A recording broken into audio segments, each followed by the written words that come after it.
in Florida, there were fires, crashes, emotions, as well as some exceptional racing.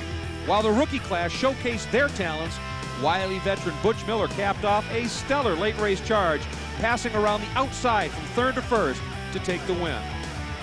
But last week at round 2 in Houston, the rookies got a wake-up call as numerous crashes and poor decisions left them outside the top 5. While the Tyros were trying to figure out the track, the old school contingent used their experience, taking the slick track in stride on their way to the front. And best of them all was Kevin Sawinski, holding on for the win and his second straight podium. But one of the toughest challenges awaits as the best short track drivers in the world tackle the fast and furious tri-oval in Concord, North Carolina, smack in the heart of NASCAR country.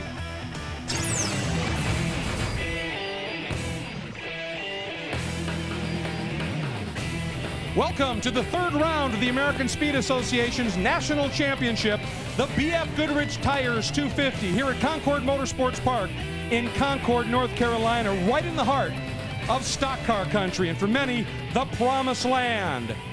We're about to get underway here at Concord Motorsports Park for the BFGoodrich Tires 250. Out of turn 3, we are racing! 34 cars hammered down into turn 1. And I think these opening laps, Jim, even though they did get some practice, might be fairly exploratory, just trying to sense where the grip is. Well, the only other visit for this series in 2001 at Concord Motorsports Park had a horrific start, so we're already beyond what was a very trepidatious start because they didn't know if they could get through the first corner. They haven't gone too wide in their practice session. And nobody raced real hard, and that gave Sawinski the lead, chased by Butch Miller. Robbie Pyle right there, Travis Kittleson. Oh, but here's a move. Garvey down to the inside. Kittleson gets a little loose.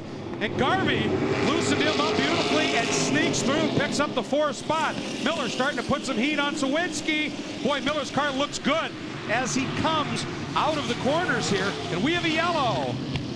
There it is. That's 33. Greg Stewart spinning. Dwayne Begay also around in the 07 of Chris Stumpf. And Chris could not buy luck this season in the 07 car for Noah Yoder in the Ford camp.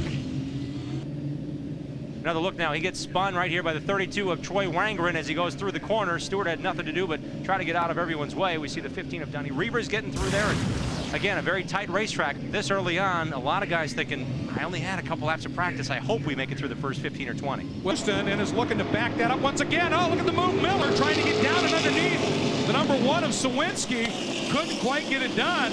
But Butch Miller, who reported some problems in practice, amazingly, Jim, that car now looks like it's sticking pretty much anywhere. And what's amazing to me is the pace that Kevin Sawinski is setting. Usually veterans are the first to tell us, you know, let some rabbits go out there. Whoever qualifies first, we'll just kind of let it settle in and go racing from there. These guys from the outset have been on the button. And number 1, Sawinski lets it ride. And oh, we've got another big incident. And the number 60 involved. Ed Brown spun. That's Ed Brown. Wangren again, and the 7 of St. Amand, who had talked in the open about needing to get through the pack clean and get to the front. He is literally stuck underneath the Chevrolet of Wangren right now. The 7 car, the Janiking Chevy of Gary St. Amand. You know, it's almost typifying his season. What a rough start the champ, 2-time champ, has had this year. Number of laps in the early going here, including the first, 60 plus at Lakeland, and looked very strong in the early going at Houston as well. Watch for him to go to the front. And Jim, we were talking a little bit about Butch Miller. After practice, Butch had some words for the crew that the car was virtually undrivable in terms of any hope of a win.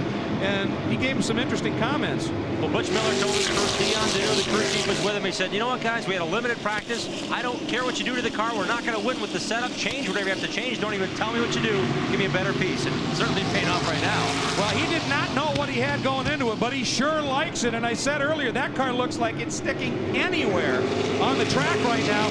And not only did he get by Sawinski, the old freight train came into play here, and Sawinski got frozen out, and he's now back to 5th.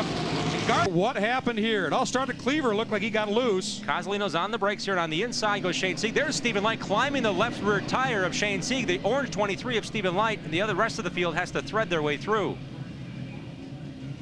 Todd Cleaver gets tapped here by Peter Cosolino. That blue car going, the red car of Cosolino stops to not hit anything.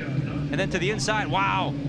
Stephen Light was to the inside. Shane Sieg never saw him, and as he came down the racetrack, that's where they made that big contact. So Miller playing some interesting strategy and just staying out. Cleaver right there. We'll see what's going to happen. Ooh, Cleaver a little loose coming out of 3. And that's where you try and carry so much speed out of 3 into that front straight. Same story here out of 1, because if you're good, if your car's good, you're flat footing it right through 2, you're pretty much all the way into 3. What's paying off for Todd Cleaver now is the team came down as a unit and tested here at Concord Motorsports Park a couple of weeks ago. And he said it really helped him get a baseline, and especially with the limited practice they had today, it really paid off for him. I talked to him during the long rain delay this afternoon. He said, man, I'm glad we got some laps in. We got the gearing where we wanted. I just want to get some laps in and get comfortable in this race car. Well, anybody who tested here is going to be looking awfully good. Now you see that Rob sits in the 3rd spot, and he's watching these 2 guys duke it out up front. Greg, I just talked to his crew chief, Bill McGowan. Bill indicated to me this last caution, it was fuel only. He said everything is going according to plan. They anticipate on the next caution coming in for tires, and that should do it for pit stops for Robbie Pyle tonight. Caught out. Now he's trying to stay in his own racing line. Here comes, Brian Ruffner gets in the backside, and he takes a long slide down the front stretch. Ruffner gets away clean, but Hemphill on that last impact may have knocked the rear end out of alignment in that Meyer Chevy. Right there, you can see it. He already got the nudge. He just got it locked down. It seemed like he came off the corner, thought he was clear.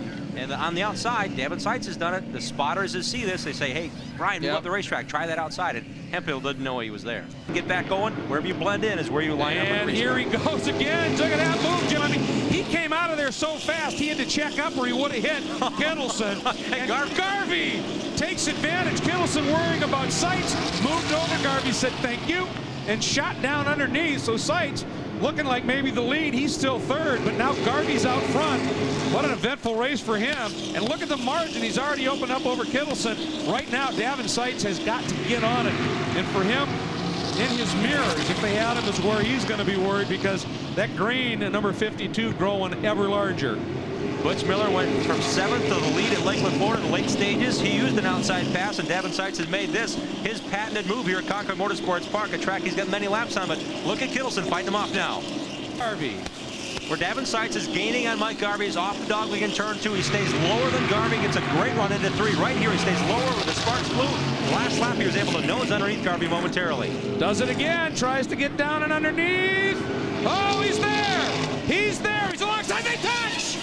Garvey goes around. Garvey finds the wall. The white flag's been displayed, and now racing back to the checker. The caution will not come out. This is it, and it looks like Seitz may get the win.